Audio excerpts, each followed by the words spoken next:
Should just be calling me, man. Be calling me, man. I just gotta come to it.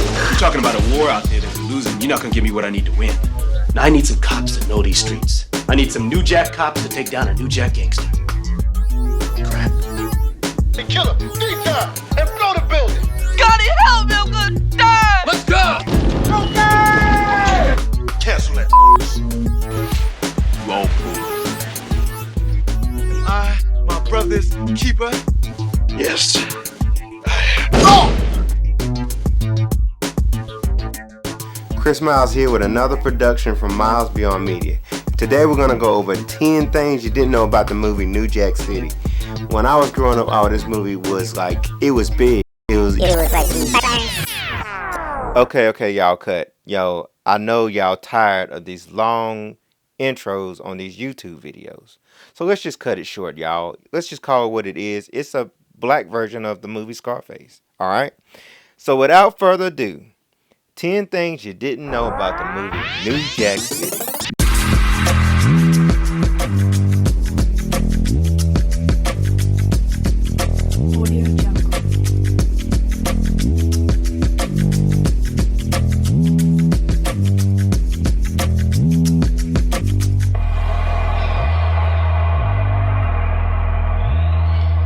Before we begin, we will ask the big question. Now it's time for the big question. Did Nino have to shoot G Money? Sorry, spoiler alert if you haven't seen the movie. Well, we all know in the movie that G Money is his brother's partner, and he makes several mistakes that lead to the fall of the drug empire that they helped build. Now, in fairness, Nino told him that, hey, you mess up again, I'm gonna shoot you. So he messed up, but do you still think he could have gave G Money another chance? Please make sure you leave in the comments what you think. Do you think he should have killed him or he should have spared his life? And I'll tell you at the end of the video what I thought. Stay tuned. Number 10. The bicycle chase scene was originally a car chase. This film does not start out slow at all. It gets right to the point. And one of the most memorable scenes in this movie is the bicycle chase scene, where Pookie steals buy money from Scotty, an undercover cop. Well, in the original script, it was written to be a car chase scene, but after some consideration that it would take millions out of the budget, not to mention films like Beverly Hills Cops, where they spend like $8 million on car chases, had already been done, overkill. The director Mario Van Peebles felt like it would be more logical to improvise like a bike chase scene between Scotty and Pookie. This was one of the scenes that Ice-T hated the most. He said it was like running a marathon, so imagine each shot that you saw, them doing that like 6, 7, 8 times. When he was done with the scene, he was like exhausted and tired. You think you slick, you little punk blast Miss Dope Fiend? Spit in my face, man, I'm finna kill you. Yo, man. Number 9. Ice-T was casted by chance, by being at the right place at the right time, talking cash junk in the bathroom. As stated before in Ice-T's autobiography, he was considered for the role of this movie just by being at the right place at the right time. And that place was a nightclub, and Mario Van Peebles just happened to be there too. Mario just so happened to overhear someone talking junk in the bathroom. I was at a club one night and I bumped into Mario Van Peebles. He said he heard me in the bathroom. Somebody was on the outside of the toilet and I was talking and I said if they could put me under a microscope and find one molecule in my body that gave a then they could angle me. And he liked that. He said whoever said that's gonna be in my movie, and it happened to be me. So after hearing that, he found Ice-T in the club, gave him his number, and convinced the rapper to contact him the next day. Wait, hold it. So you mean to tell me that the infamous cop killer is going to play a cop in a movie? Y'all stay tuned, we're going to tackle that later on in the video. Number 8. Mario Van Peebles got his job as director, thanks to Clint Eastwood. Mario Van Peebles and Clint Eastwood were friends because they worked together on the movie Heartbreak Ridge in 1986. When Mario took the New Jack City screenplay to Warner Brothers, the studio liked the material, But they weren't interested in having Mario, an unknown, as the lead director and actor. Clint Eastwood personally vouched for Mario and told Warner Brothers, hey, give the kid a shot. Since then, Mario has had lots of success as a director and an actor. Which leads me to my next fact. Number 7, the director. Like father, like son. In the scene where Nino Brown is screening the movie Scarface, did y'all see the weird looking movie that came on after Scarface? Or was y'all like too busy looking at G-Money and Uniquely getting busy? The other film following Scarface is Sweetback's Bad Song in 1971, directed by Mario Van Peebles' father, Melvin Van Peebles. Melvin Van Peebles is famous in his own right, not only for being like an Air Force pilot, Wall Street journalist. Melvin also was the pioneer of black cinema and the revolutionary director in his mission to bring the message to the people, to white audiences abroad. Up until then, most of the black roles were very small and they were very tamed to fit a white audience. But Melvin was the first one to bring that black revolutionary to the mainstream cinema. Along comes Melvin, and he makes the first black power film. Shaft, Superfly, all of those movies came right after Melvin did his thing.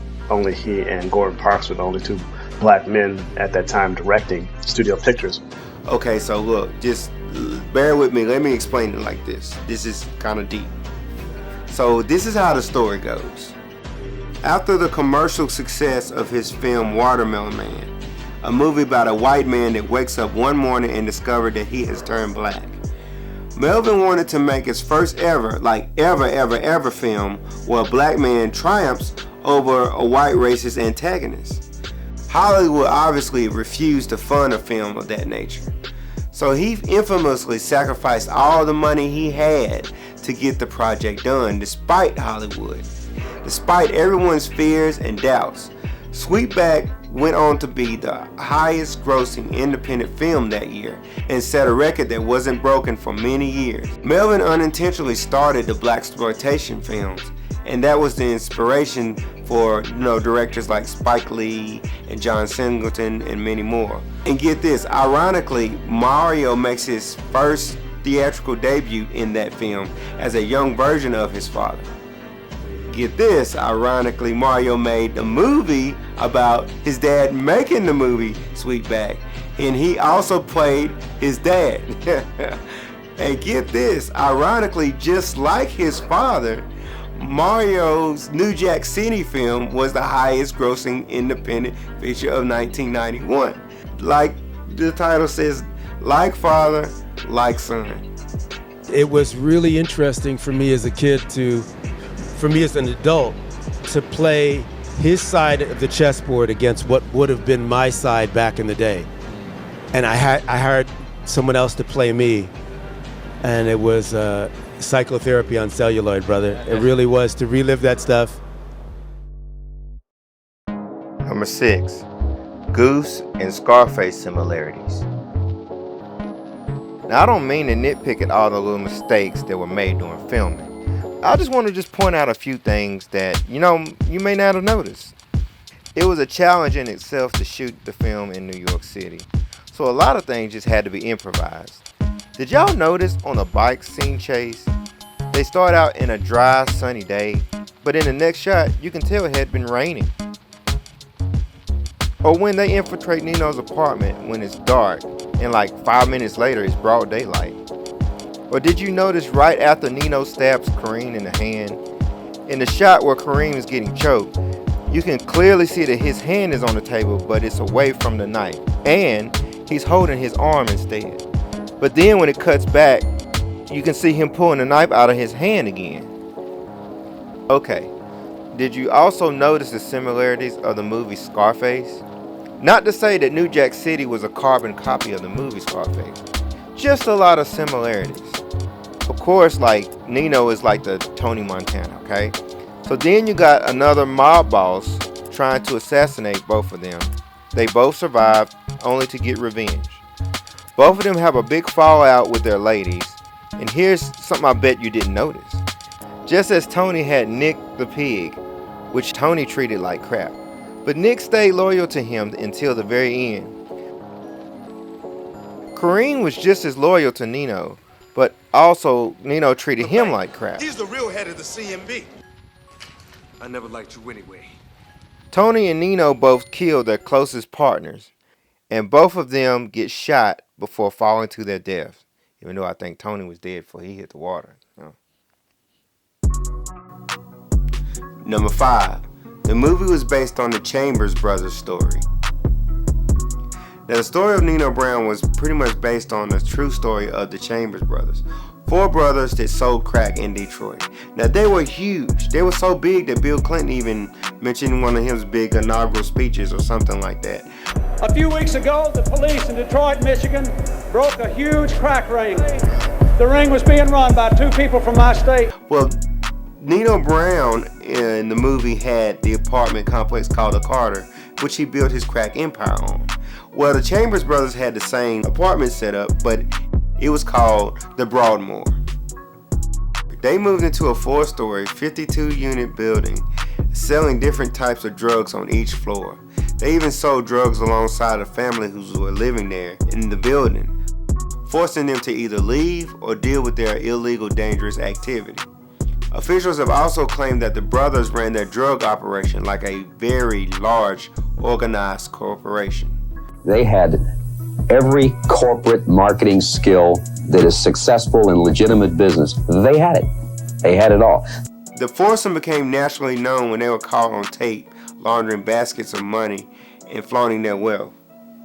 Should we throw these ones away, man, since we got $500,000? Well, I tell you what we can do. We can give it to the poor.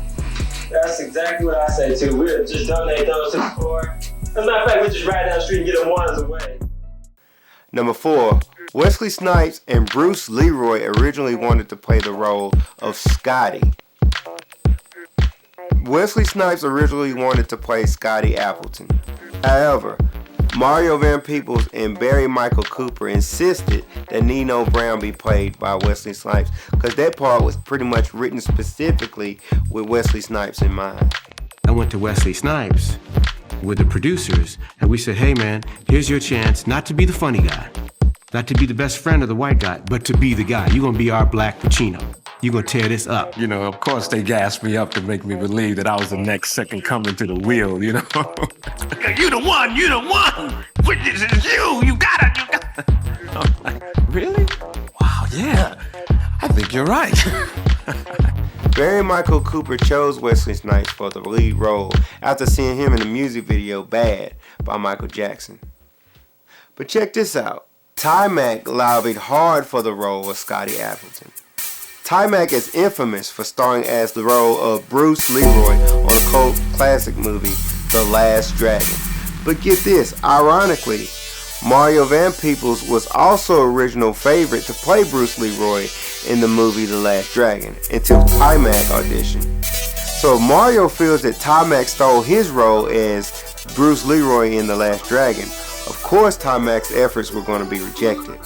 And to add insult to injury, this film also features Leo O'Brien, who co-starred with Ty-Mac on The Last Dragon. Perhaps the reason is that they thought Ty-Mac wasn't street smart enough. So, brother. So y'all tell me this, based on what you just learned, do y'all think that, Mario was a little salty and did not hire Ty-Mac to play the role of Scotty based on the fact that Ty-Mac stole the Bruce Leroy role from Mario Van Peebles? Do you think that had anything to do with anything? Leave a comment below. Let me know what you think. And by the way, I did make a video on The Last Dragon. If you haven't seen it, it's my most successful video to date. We learned a lot about Bruce Leroy, how it got started. Everybody loved that one. So check it out if you haven't already. And also, while I'm asking you, like and subscribe. Number 3, the cop killer that didn't want to play a cop. Ice-T almost turned down the role for Scotty because he felt like the film was going to be a failure and it would also negatively impact his rapping career. After all, just like the NWA, he was infamous for his controversial song, I'm a Cop Killer, which brought him a lot of protests in law enforcement and many in the general public. Die, die, die, pig, die. This song was so controversial, cops hated him so bad. I think Ice-T also had a few incidents where some of them absolutely refused to even come out to his house to help him for any situation. They did not take it as freedom of speech in a song, they took it as a verbal threat. I'm about to bust some shots off. I'm about to dust some cops off. And against those who use films or records or television or video games to glorify killing law enforcement officers. It is sick.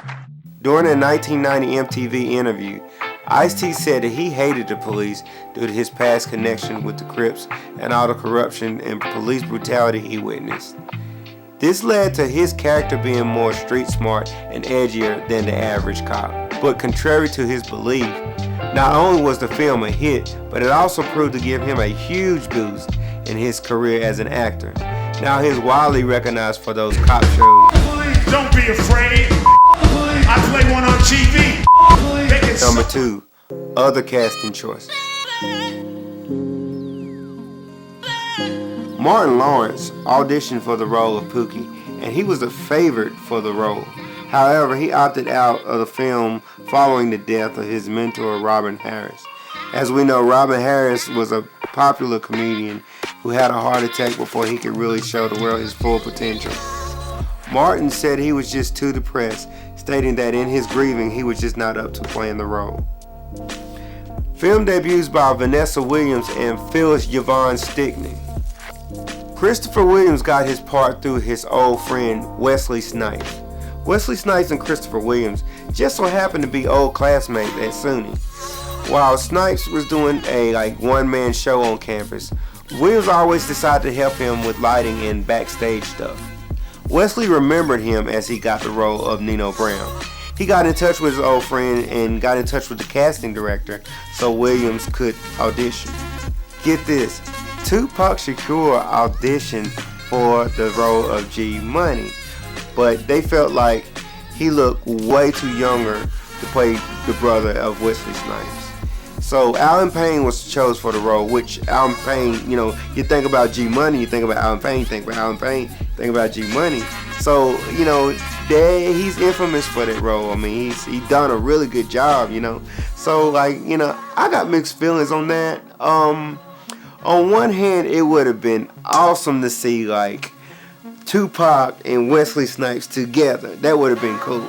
But I don't think I would have liked to see Pac go out the way that G Money did. It just wouldn't have been the same. So DMV, man, we all we got. My brother, keeper.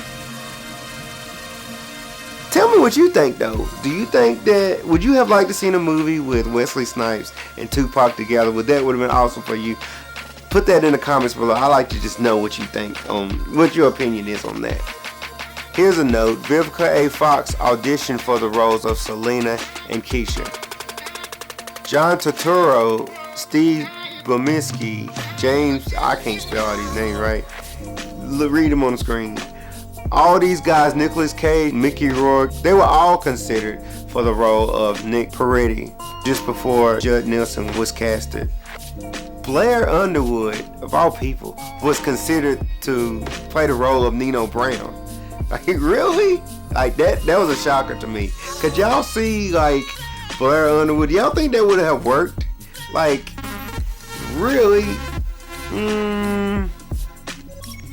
This was the final acting role of Thalmus Rasalala during his lifetime.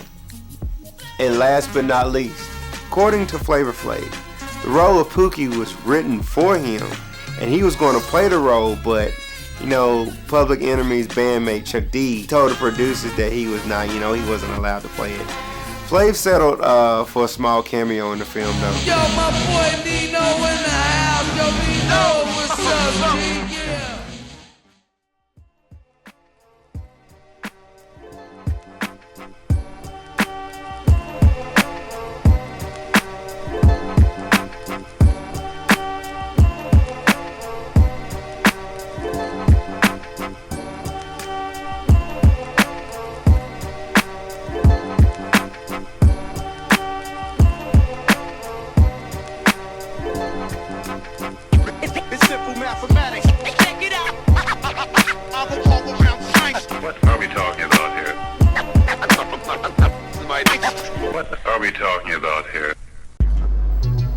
Number 1, the movie begins and ends with a death fall. Okay, this may not be the most intricate fact for you, but I'm thinking it's the most significant end to my video in reference to how the movie ended. Did you notice that in the movie ended the same way it began? Mario Van Peebles was a genius for this. The studio suggested that he just use some stock footage of the New York City skyline in the opening. But Mario had a better idea. He got a helicopter with a jumbotron. So as the camera is panning through the New York City skyline, to which the audience thinks you're just looking at more stock footage, you then see Nino and Dada holding this man over the bridge. Which is smart because it sets the stage from the jump on how real big this movie's gonna be. You know, this is definitely not one of those low budget blaxploitation films. This was the real deal. Well, Nino Brown in broad daylight has a man suspended from a bridge and then drops him down as he plummets to his death. See ya, and I wouldn't want to be here. Right then, you know that Nino is a force to be reckoned with. At the end of the film, when Nino gets shot, karma hits Nino and he falls over the banister and he descends to his own death. When he got shot, he could have just fell back on the steps and somebody could have caught him. According to the director, to begin and end the movie the same way was part of his lesson that you shall reap what you have sown.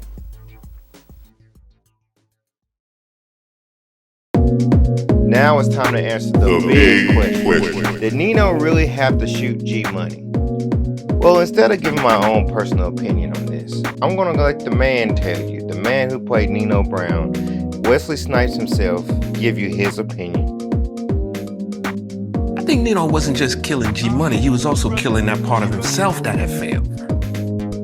So he was thinking about, how do we make this right? If I gotta keep running, then I'm dead already. But at the end of the day, I can't leave you because you know you might be left to the wolves. These are all classic warrior honor things.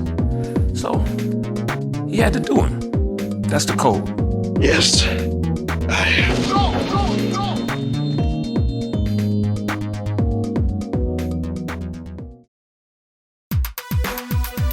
Alright, you guys, that concludes this video. I want to thank y'all for staying tuned.